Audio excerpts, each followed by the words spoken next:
Well, welcome to Lot Talk, powered by Lotpop Inc., where we take the WTF and get the suck out of your variable operations.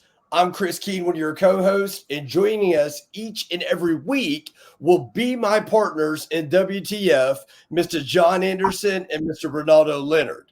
Now, just real quick, in our last episode, I don't think I was clear with you guys. Who are we? We are a group of guys from a company called Lotpop Inc. that works the facts each and every single week with dealer partners just like you across the nation, looking at nothing but the factual information to help variable growth sides of the dealership suck no more, to help them stay ahead of the curve in our industry as it continues to change on us each and every day. Now, why do we do this? We do this each and every week for you. Why do we do Lot Talk? It's for you to give back these insights that we gather from thousands of calls each and every week from every last one of our dealer partners. Now, today's topic, where are my great salespeople? To understand that a little bit more, this is spawning off of last week's conversation about no more shooting fish in a barrel. And John and Ronaldo and myself, we've had conversations all week long, not only with ourselves, but also with our dealer partners going, oh my gosh, where are all the great salespeople? The salespeople are the heartbeat of our dealerships. And quite frankly, there are a lot of five-car Freds out there, but does it have to be that way? Are they really five-car Freds? John, Ronaldo, let's dive in. Let's kick this party off, and let's help take the suck out of the automotive industry.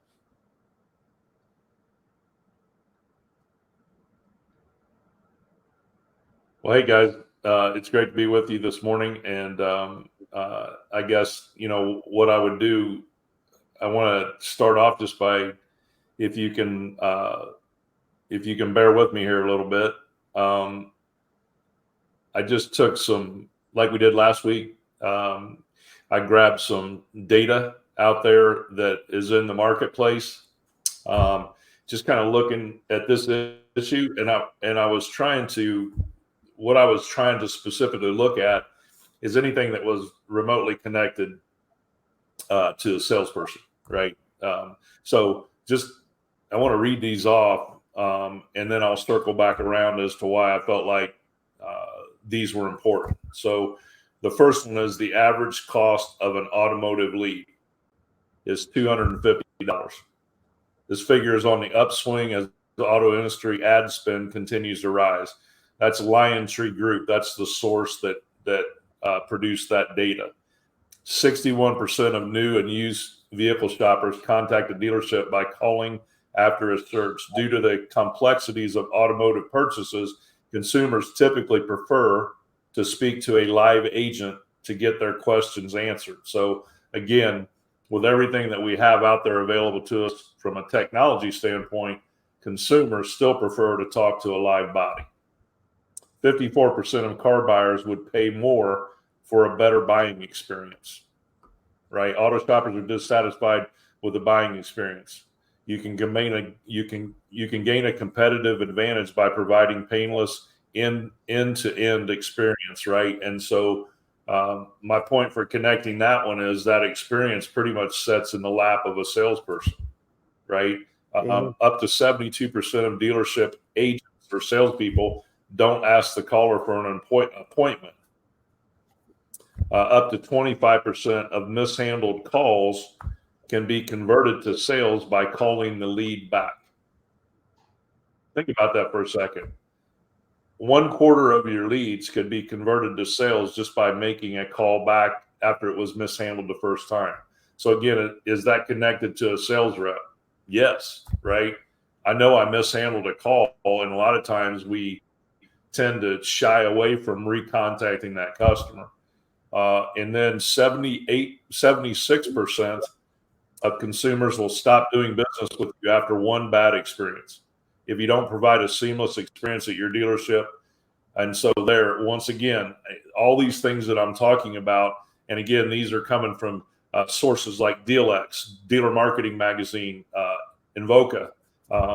So these are reputable companies that are providing this data. And then the last one is 38% of consumers will stop doing business with a company if they have a bad experience, right?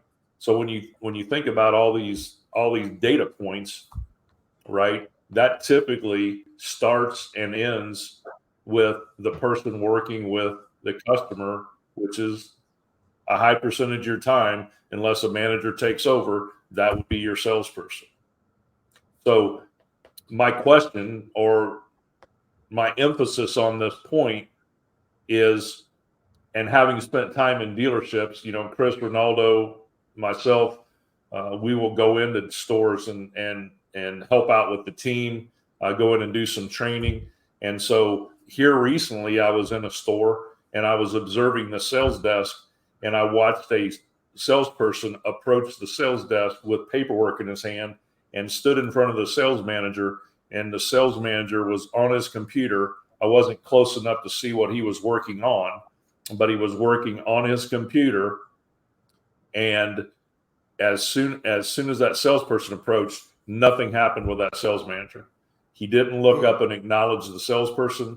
He did not say, "Hey, I'm finishing this up. Give me 2 seconds. I'll be right with you." He just continued to work on his laptop and not acknowledge that salesperson standing there with a customer in the dealership sitting at the salesperson's desk. So what I want to find out from you guys, what's your thoughts on that? Because, I want to say that how you treat your salespeople is exactly how you're treating your customer, right? One of the biggest complaints that customers have is how long they spend in a dealership. So that example I just pointed out, that's just delaying time, because that sales manager is not acknowledging that salesperson. So you might as well go right through that salesperson, right to the customer, and say, your time is not important to me. John, I mean, you kind of hit the nail on the head. How many times over the last, I guess, as long as you've been in the business, have you heard it just takes too much time to go into a dealership and work a deal? That's just the way that we've set it up. But the biggest thing is, I mean, you're right on point. That salesperson is going to take to their customer whatever they get from the desk, whether it's a positive attitude or it's a negative attitude. They walk to the desk and the sales manager says, you don't have anything. Go get me a commitment. It just turns all of that work that the salesperson has put in with a prospect goes right down the drain when a sales manager doesn't treat that salesperson as if he were talking to the customer itself. It's just perspective and putting your internal customer and your external customer together and treating them the same way that you would want to be treated if you were on the other side of the fence. It goes back to one of those old mantras that I love to kind of adhere to, and it's that you can't get a positive charge off of a dead battery. And so you have a salesperson that's worked so hard to get all the right questions answered and to get a commitment or to get a buy-in from a prospect, and then walk to the desk and just be completely deflated. It takes those guys and makes them 5-car Freds, as opposed to being uplifting, taking that opportunity to coach and counsel in between stints of working the deal. It sets up the entire interaction with that prospect. And if it's done on a consistent basis, it sets that dealership up for success. And it also sets that salesperson up to be more successful, because he knows that every time he goes to the desk, he's valued, he's respected, and he's going to be given everything that he needs in order to be successful. But I would really like to hear from our viewers out in, I live in Colorado, so Rocky Mountain states. I'd love to hear what you guys think about that. Please comment when you have an opportunity while watching the video. But Chris, what do you think?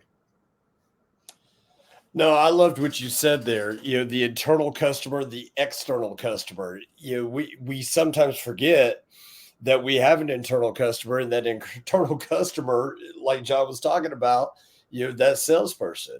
The desk, obviously, they're controlling everything on the deal. So are they treating that internal customer in a fashion to be able to help that internal customer relay that information to that external customer? Ronaldo, I would love for you to unpack two things a little bit more.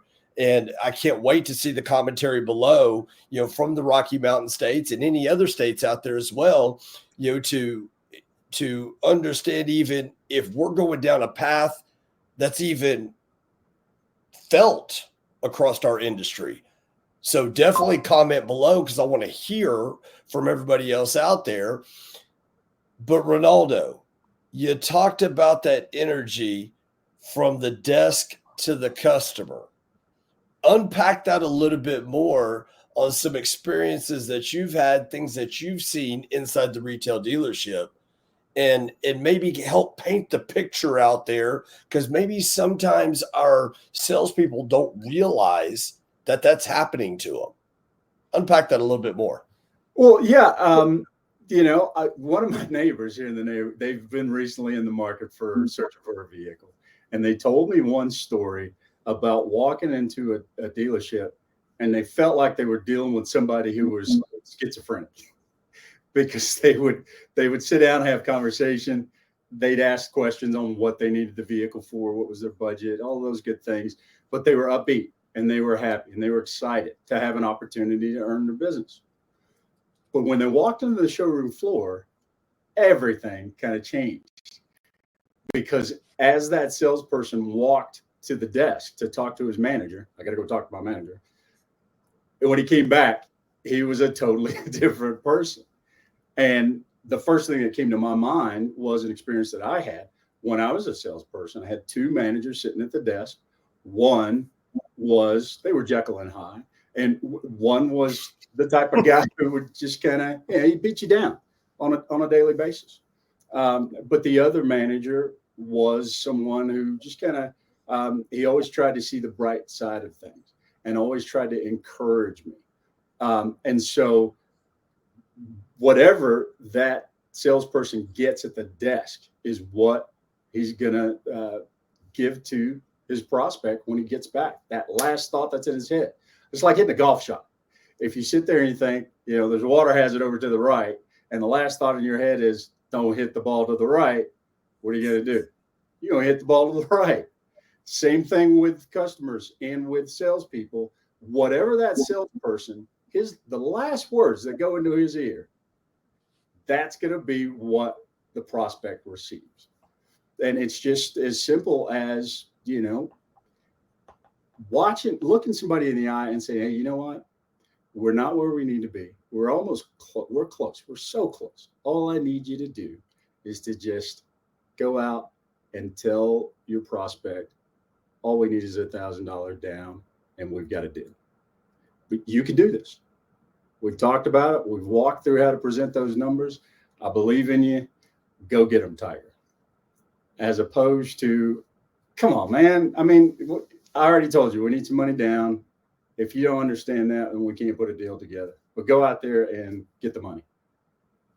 Two totally different scenarios. But given the same message, one is going to uplift somebody, and they're like, oh, okay. Well, I got to get this money because my sales manager believes in me.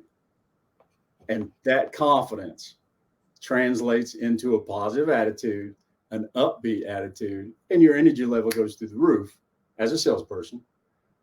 And that's conveyed to your prospect when you go out to present those numbers and get that commitment.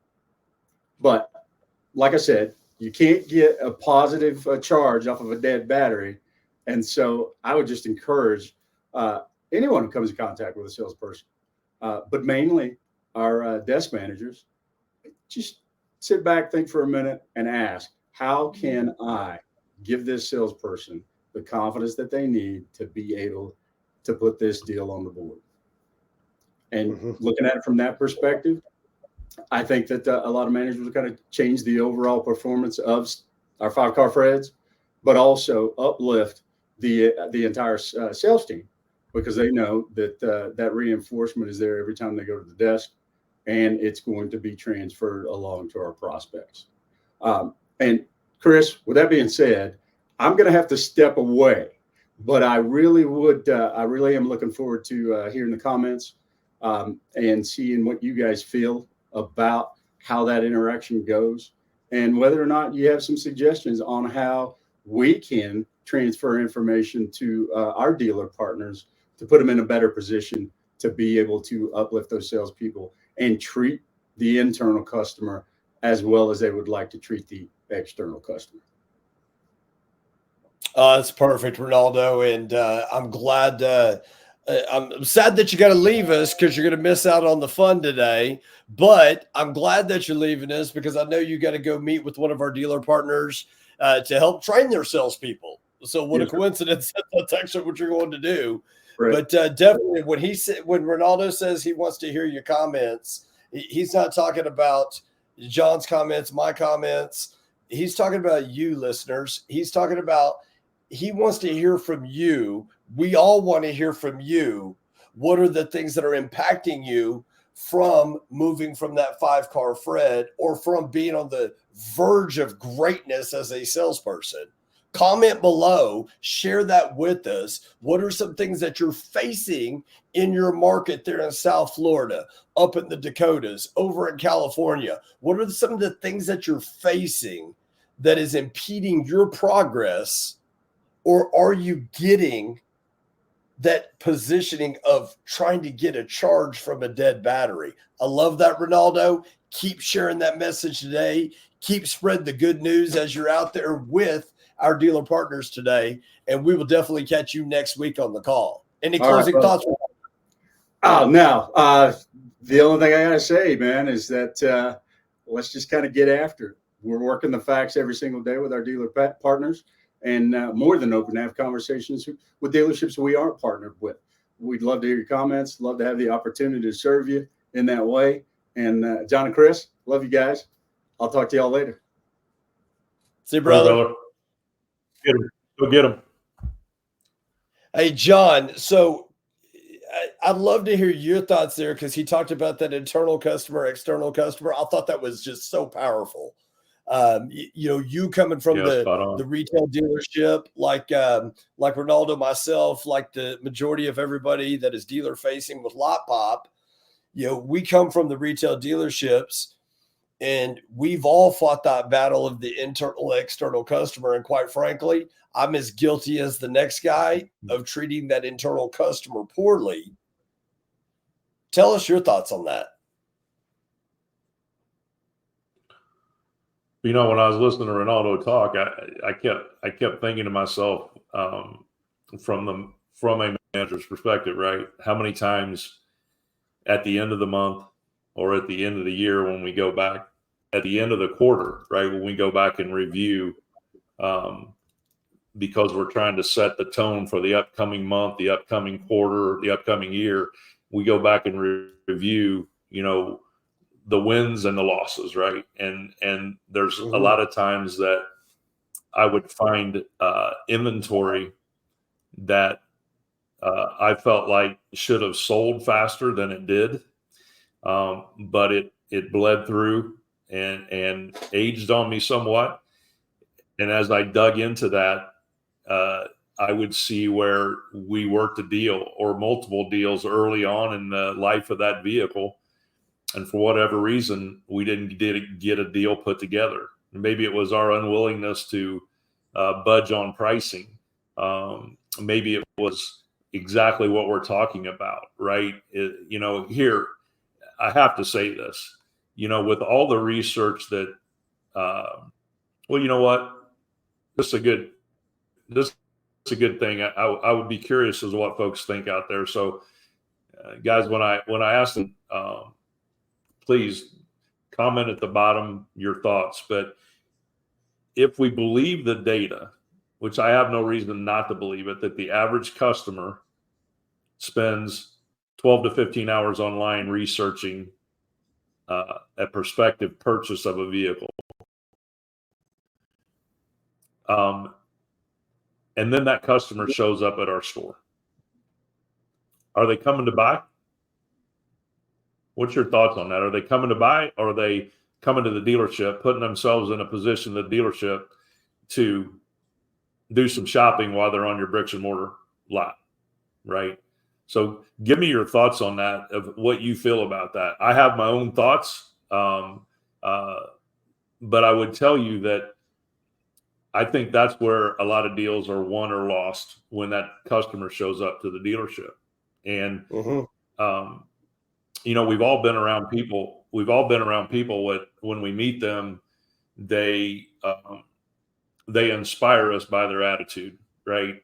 They pull us in, right? We've all been around people when somebody walks into a room, right? It seems like everybody wants to gravitate towards that person. People want to be around that person, right? And so, you know, I just think this topic that we're talking about today is so important. We spend so much time and energy at our stores online. Think about this for a second, Chris.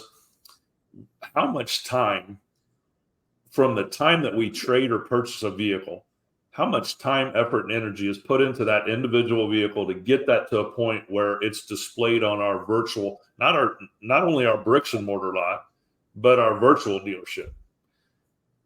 All that time, effort, and energy. And then think about how that time, effort, and energy can be wasted by a bad attitude that could have been prevented. Could have been prevented at the start, right? And so that could potentially cost you a deal. Look, I'll end with this. I've always said, when we're talking about our virtual dealership or our bricks and mortar dealership, I want to remove any obstacle that could potentially cause a potential customer to not do business with me or move away from my inventory. Right now, listen, when they're on your bricks and mortar, we have a little bit more control over that because they're there live, right? We have very little control over that when they're on our virtual lot, right? So if there's any obstacle there that I can remove that could potentially cause a customer to leave me without making a purchase, which again grows our dealership family and also helps every other department in our dealership by adding a new customer, I want to remove those obstacles. And I think, you know, we spend so much time as managers looking at pricing, looking at photos, descriptions, getting vehicles ready. How much time do we actually spend talking about the attitude of our salespeople and how we keep that attitude at top performance? No, John, you're spot on. I mean, you shared that statistic with us earlier, 200 and some odd dollars per lead. And we spend all that time, we spend all that energy to get these leads inside our virtual dealership. And as we read last week, or as we shared with our listeners last week, and I'm going to share it one more time here, a publication from one of our sources out there, Cox Automotive. When it comes to car buying in America, the desired state is omni-channel, not entirely digital. According to the latest survey, so listeners, hear me close here, 50% of all car buyers completed 100% of their steps in person. 50% of all car buyers completed 100% of their steps in person, while 43% completed in a mix of online and in person at the dealership, with only 7% of car buyers completing all the steps online.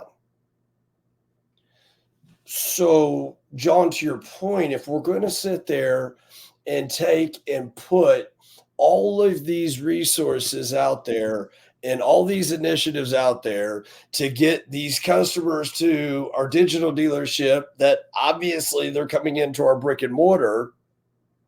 I'm actually going to go a little deeper here. And this one, I really want to hear from our listeners and our viewers out there. This is for the dealer principals and the general managers. What are you doing to drive culture inside the dealership to make sure that internal customer, also known as your sales managers and your salespeople, what are you doing to help support that initiative to make sure that we are, as we say at Lotpop, put our dealers first? What are you guys doing to put your customers first? And that starts internally there at the dealership to make sure that your team is supported. They understand all the initiatives.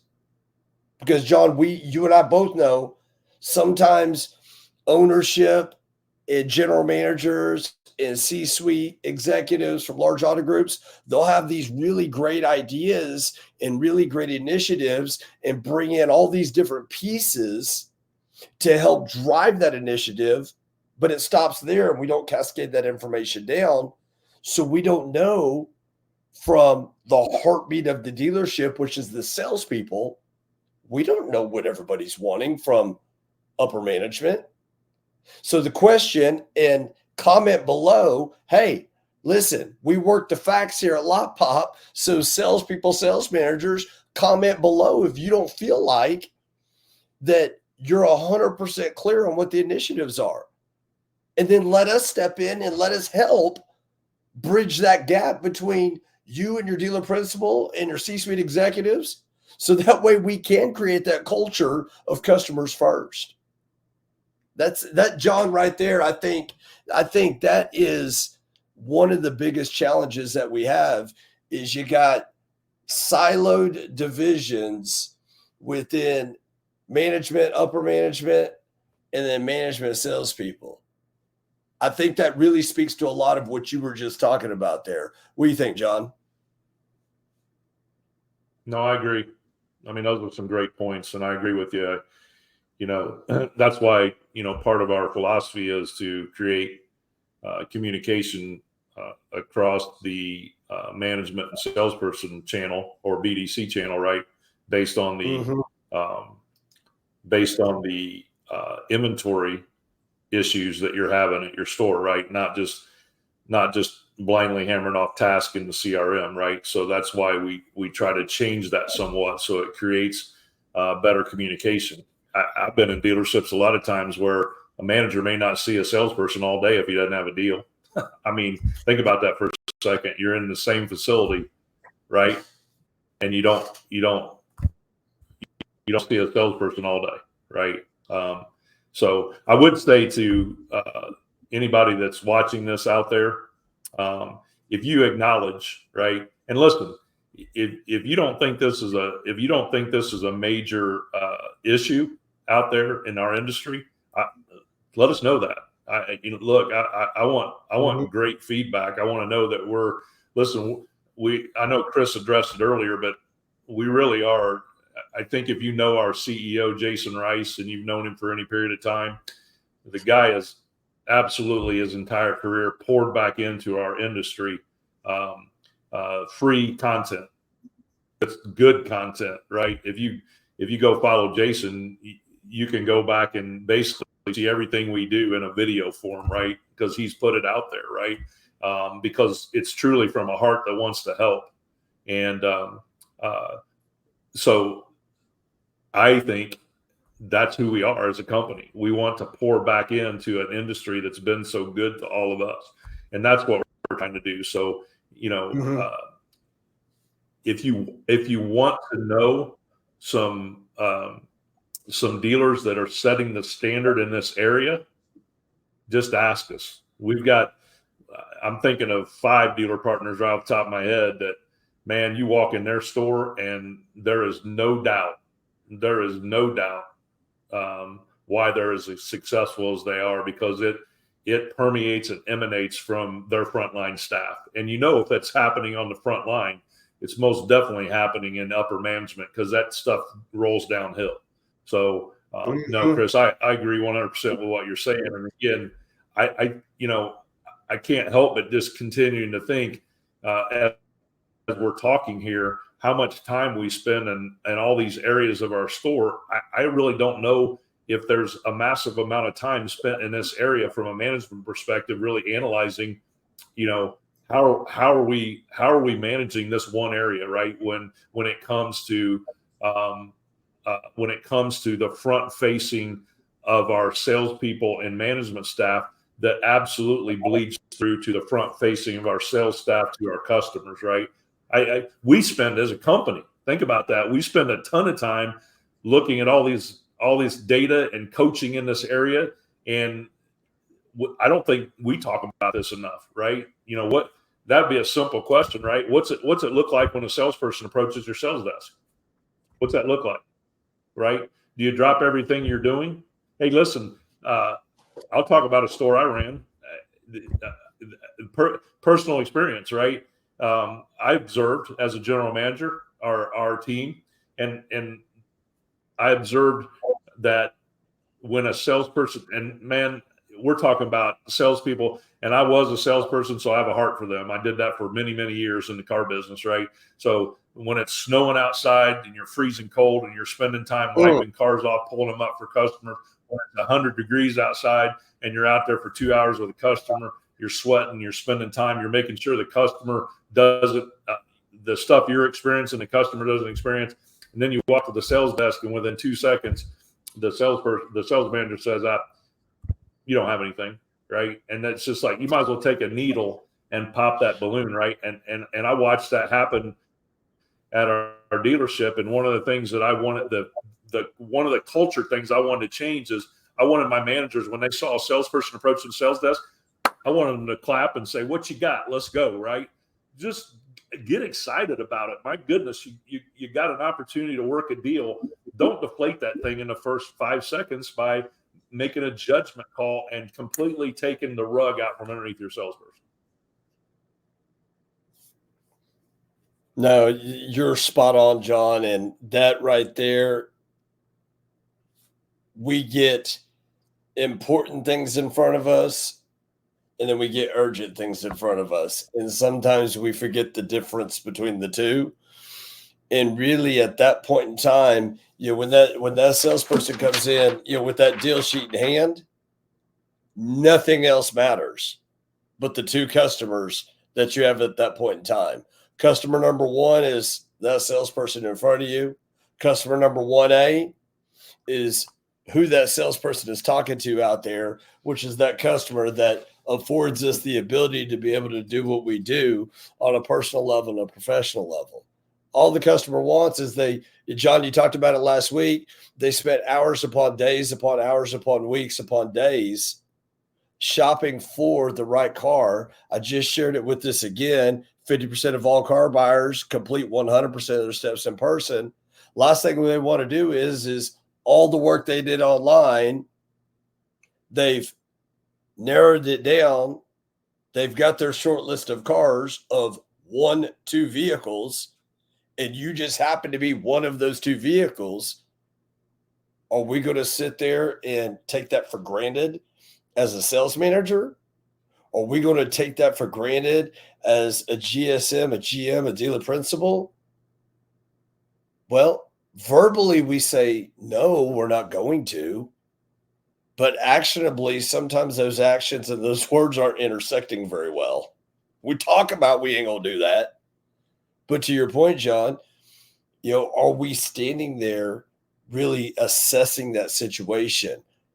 We see it in these CRMs every day, John. How many times do we look at a CRM transaction, if you will, from the time the lead came in to the time that they responded, to the time the autoresponders went, and another autoresponder and another autoresponder, and then the salesperson or BDC agent turns around and says, "Hey, thanks for shopping with us. What can we do for you today?"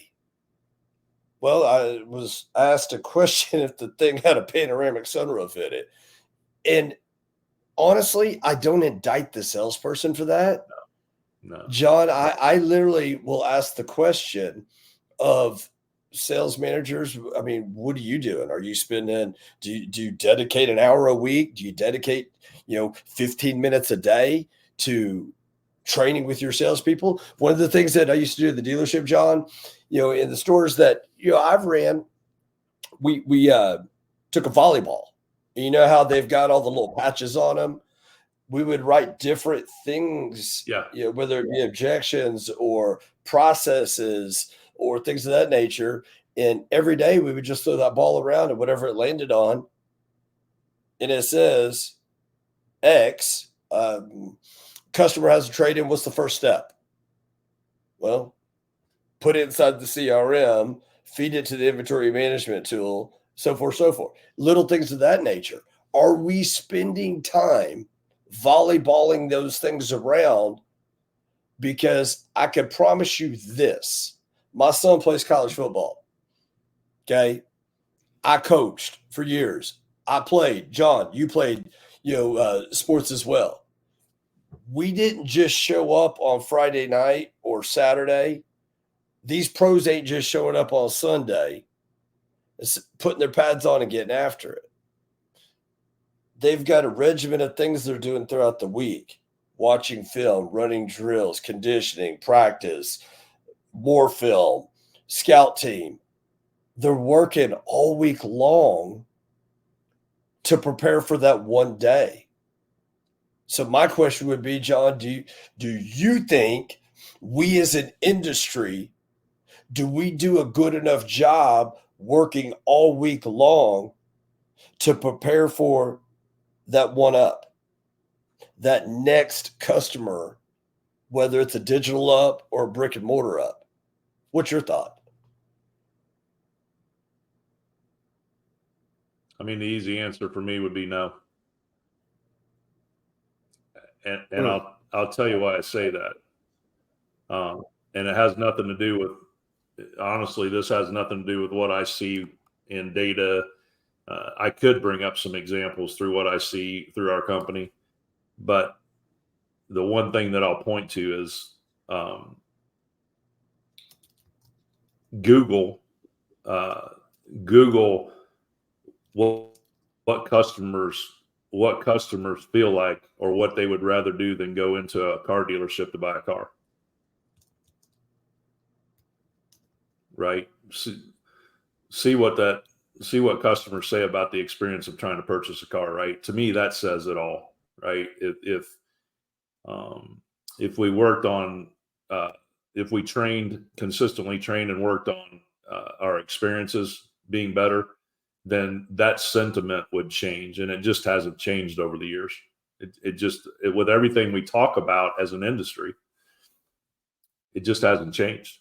How long have we been talking about, and I don't want to get sidetracked, but how long we've been talking about shortening the buying cycle when a customer enters our dealership.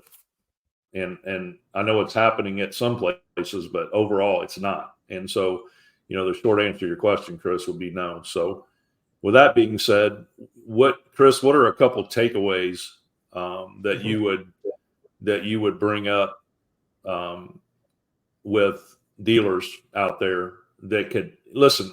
Man, I just believe this is something that can change the entire culture at your store.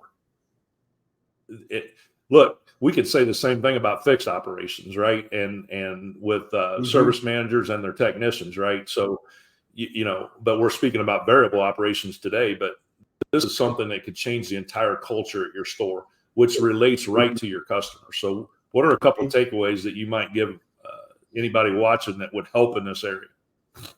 Yeah, absolutely. So takeaway number one is, as a salesperson, as a BDC person, take inventory. And what I mean by take inventory is look at your week, look at your day, look at your hours, and how much of that time are you going out to your management team and saying, I need help with this.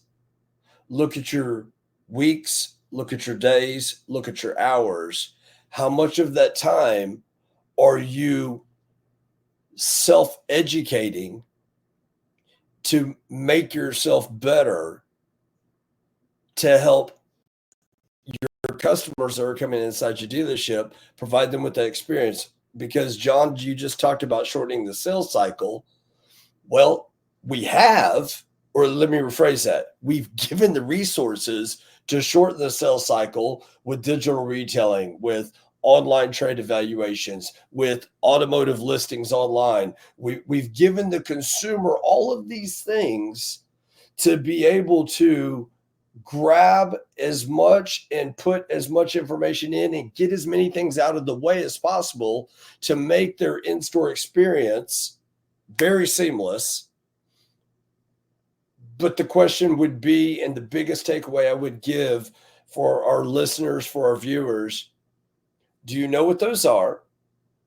Are you training yourself on those? Are you self-educating? And are you reaching out with your management team for areas of opportunity that you know you need help in? Those are the biggest things that I would tell you to help benefit you and open those lines of communications with you and your managers. That's good stuff. Yeah, I would bring up too. The first one is going back to the first data set that I read. The average cost of an automotive lead nationwide, $250. Mm-hmm. Right? You can't look at your customers. You can't look at your customers or potential customers as a dollar figure, but you have to understand time, effort, and energy to bring that customer to the point where they're saying, hey, I'm interested in the vehicle you have. Can I buy it? Right. So you have to respect that. Let me ask you guys out there, if you're walking down the street and you saw two $100 bills and a $50 bill, how fast would you jump on that to grab that money yourself? Right. How fast would you grab that? Right. And so do we take that same mentality towards our customers when they approach us on our virtual dealership or our online store? And then secondly, sales managers. Man, I did the job for many, many years, and it was my favorite job in the dealership. I loved putting the pieces of the puzzle together. I loved working with the banks. I loved submitting deals. I loved appraising trades. I loved working with the salespeople. I loved TOing customers. I loved greeting customers at the door when they came in.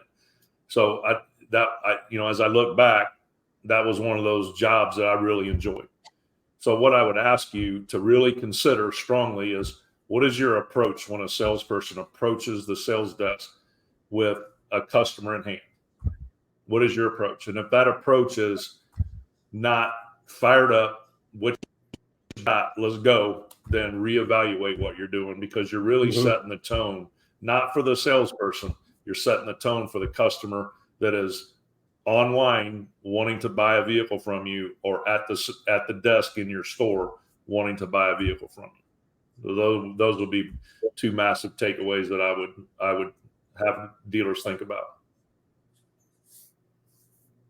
It's great stuff, John. And to recap what Ronaldo shared with us before he had to run off, two major things that I took from that I know he emphasized on very, very heavily. The salesperson taking that desk energy to the customer, and how you treat your salesperson will reflect on how you treat your customer. Salespeople, this is what I would tell you. This is that degree of separation that you have to create to go from being a 5-car Fred to start making those steps to be just that great salesperson that you are. And that energy that you may get until that manager gets themselves trained up on how to feed you that positive energy. I would make sure that, whatever it is that you're getting from the desk, leave it at the desk and take all the positive stuff back out to your customer out there, because they're the ones who matter the most next to you guys. So those great points that Ronaldo brought up, I thought those were just absolutely fantastic. All that being said, John referenced it a little bit ago. Okay. Our president, our founder, our CEO of Lotpop, which is the power behind Lot Talk here, he puts out all kinds of free content. So please go find Lotpop out there on Facebook. You will see a lot of great content. Go find us on YouTube. You'll see a lot of great content. Find us on LinkedIn. You'll see a lot of great content there. But most important for this right here in Lot Talk, powered by Lotpop, we thank you for joining this episode. And as always, both physically and digitally, do a lot walk before your customer jumps on your competitor's up bus. If you're not sure how to do the walk, when you're out there on those third-party sites, checking out Lotpop on the Facebook, on the LinkedIn, on the Instagram, inside the YouTube, when you're out there, if you have more questions about it, don't hesitate. Give us a call. We'll share all the insights in the world with you at no charge. Thank you again for joining. On behalf of John Anderson, Ronaldo Leonard, and all of our family at Lotpop Inc., we wish you much success, and we'll catch you on the next episode.